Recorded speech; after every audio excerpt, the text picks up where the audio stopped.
আরে ভাই, আমি তো আপনার ছোট্ট একটা কথা বলছি, আপনি টাই না এত বড় করতেছেন ছোট কেন? মানে? গাইজ ভিডিওটা শেষ অবধি দেখেন, যদি হাসি থামিয়ে রাখতে পারেন তাহলে এমবি ফেরত দিব। আজকে যদি আমার কাছে বড় আইডি থাকতো তার মানে আপনি আমাকে বড় বলতেন। আপনি তো ভাই ইসলাম বিরোধী মানুষ হয়ে গেলেন। যার যেমন আছে তাকে ঠিক ওইভাবে আপনি অ্যাকসেপ্ট করা শিখেন ভাই। আপনি তো মুনাফিকের মতো কাজকর্ম করতেছেন। আপনার কথাবার্তা তো মুনাফিকের মতো, ইসলাম বিরোধী ভাই।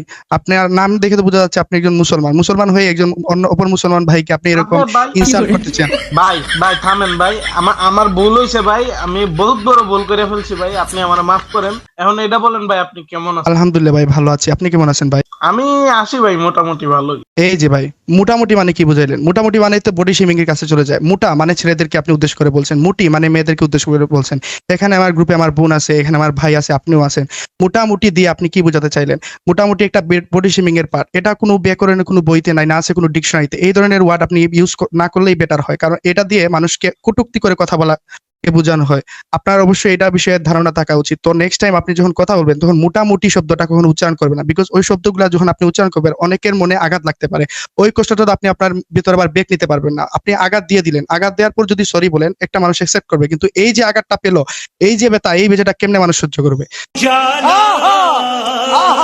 আমি আসলে ভাই একটা গাদার বাচ্চা, আমার মানে এখন কি করে, আমি কত বড় গাদা ভাই, আমি আপনারে কথা বলাইছি। ভাই শুনেন ভাই, আপনি প্রথমত আপনাকে গাদার বাচ্চা বললেন, দ্বিতীয়ত আমাকে বাচাল বললেন। আপনি আমাকেও ইনসাল্ট করছেন, সাথে সাথে আপনি আবার আপনার মা বাবাকেও ছোট করে দেখাইলেন। আপনি গাদার বাচ্চা হতে যাবেন কেন? আপনার মা বাবা আপনাকে জন্ম দিয়েছে, আপনি হয়তো হবেন সিংহের বাচ্চা, নয়তো বাঘের বাচ্চা। এই জায়গায় আপনি গাধা কেন টেনে আনলেন? আপনাকে আল্লাহ মানুষ করে বানাইছে, সৃষ্টির সেরা জীব। তো আপনি সৃষ্টির সেরা জীব থেকে আপনি গাদার বাচ্চা হয়ে গেলেন, তার উপর ভাই দিয়ে ভাই আমাকেও ভাই ইনসাল্ট করে থামেন আপনার। ভাই, থামেন ভাই, ভাই আমার কথা শুনে ভাই, আমি সিংহের বাচ্চা ভাই।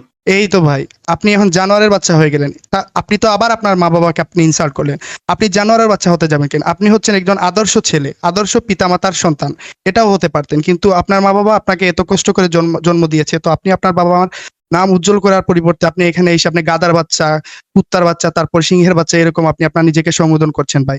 এগুলো আসলে ঠিক না। আপনার বাবা মা আপনাকে জন্ম দিয়েছে ওদের মুখ উজ্জ্বল করার জন্য। আপনি বারবার ভাই ইসলাম বিরোধী কথা বলতেছেন, বডি শেমিং এবং মানুষকে ইনসাল্ট করছেন, মানুষকে ছোট করে দেখছেন, কারো টাকা পয়সা নাই ওইটা নিয়ে আপনি কমেন্ট করতেছেন। এগুলা ঠিক না আকাশ ভাই। চুপ, একদম চুপ। ভাই তোর দুইটা পায়ে ধরি ভাই, তুই বন্ধ হ ভাই। আমার কানে আর সহ্য হইতেছে না ভাই। ভাই আপনি তো কইছিলেন ভাই আমি সিংহের বাচ্চা ভাই, এরপর আমার এত কথা কেন লাগে? ভাই আপনি আমার পায়ে ধরবেন কেন ভাই? হতে পারেন আপনি আমার বয়সেও বড়, অথবা আপনি শ্রদ্ধেয়ভাজন হতে পারেন, আমাকে আপনি সরি বলতে পারেন, কিন্তু আপনি আমার পায়ে ধরবেন কেন? পায়ে একমাত্র মা বাবার ধরা যায় ভাই। আর আপনি যে আমাকে পায়ে ধরবেন, আমি মাফ করার কে? মাফ করার সবকিছু হচ্ছে আল্লাহর হাতে।